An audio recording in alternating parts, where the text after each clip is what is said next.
The book is called A Fool and His Honey by Charlaine Harris. It's a mystery. It's a Teagarden mystery. And it was written in 1999. The day everything went rotten was the day the woodman went crazy in my backyard. My mother and husband John Kitty fell off, Queensland, were just leaving when Darius Quarterman rattled up the driveway, his battered blue pickup truck pulling a trailer full of split wood. Mother Ada Brattle, Teagarden, Queensland, had taken a moment from her busy day to bring me a dress she'd bought for me in Florida, where she'd been attending a convention for real estate brokers who sold over $1 million worth of property in a year. John, who was retired, had come out with Mother just because he likes being with her. As Darius was getting out of the truck, Mother hugging me, saying, "John isn't feeling well, Aurora, so we're going back to town." She always made it sound as though Martin and I lived on the frontier instead of just a mile out of Lawrencetown. In fact, since there are fields all around the property, on clear days I could see the roof of her house sitting on the edge of Lawrencestown's nice suburb. I looked at John, concerned, and saw that he was indeed looking puny. John golfs, and normally he looks like a hale and hearty 64-year-old. Actually, John's a handsome man, and a good one. But at that moment he looked old and embarrassed, as men so often are, by illness. "You better go home and lie down," I said, concerned. "Call me if you need me. After Mother goes back to work." "Sure will, honey," John said heavily. Heavily eased into the front passenger seat of Mother's Lincoln.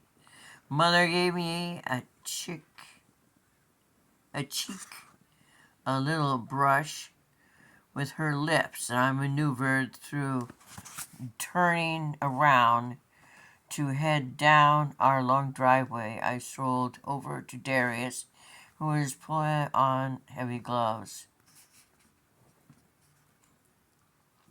I didn't suspect, but a perfectly ordinary day, getting Martin off to work, going to my own job at the library, coming home with nothing more than a little homework planned, was about to go spectacularly wrong. "Where you want to unload this wood, Miss Bartell?" Darius Quarterman asked. "This area under the stairs, I think," I told him. We were standing by the garage, which is connected to the house by a covered walkway. On the side facing the house, there's a stairway going up to a little apartment over the garage.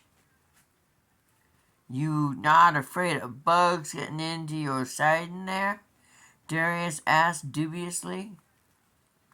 That means he's unsure what's going on. Dubiously. I shrugged. "Martin picked the spot, and if he doesn't like it, he can move it. Darius gave me a strange look, almost as if he'd never seen me before, which at the time I wrote off as a conservative disapproval of my attitude toward my husband. But he got down to work, and after a brief conference, I'd given him the green light to pull the trailer as close as possible. He began unloading rapidly in the chilly air. The sky was gray, and rain was supposed to start tonight. The wind began to pick up, blowing my long tangle of brown hair into my eyes, and I shivered.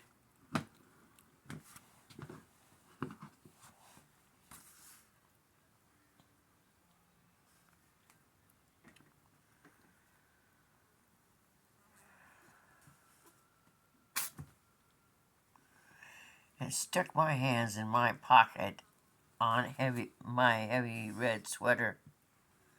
As I turned to go inside, I looked over to the roses I planted, the corner of the concrete porch, at the back of the house outside my kitchen.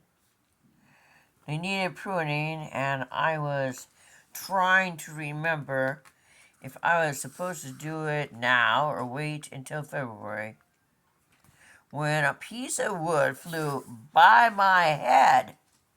"Mr. Quarterman," I said, whirling around. "You okay?" Darius Quarterman, deacon of Antioch Holiness Church, began to sing. "She'll be coming round the mountain when she comes. She'll be coming round the mountain when she comes," in a manic bellow. He also kept up with his task, and with one big difference. Instead, stacking the wood neatly under the stairs, Darius pitched split pieces of oak in all directions. "Wow!" I said loudly. Even to my own ears, I sounded panicky instead of authoritative. When the next piece of firewood missed my shoulder by only a foot or so, I retreated to my house, locking the door behind me. Do you know what it is to have cats? To have kittens? No one seems to know how to not knock things on the floor. Things that you put in a certain place that you want to remain where they are. But are not going to stay there because some little kitten is going to knock them on the floor. And you can't get them up, even as hard as you try, because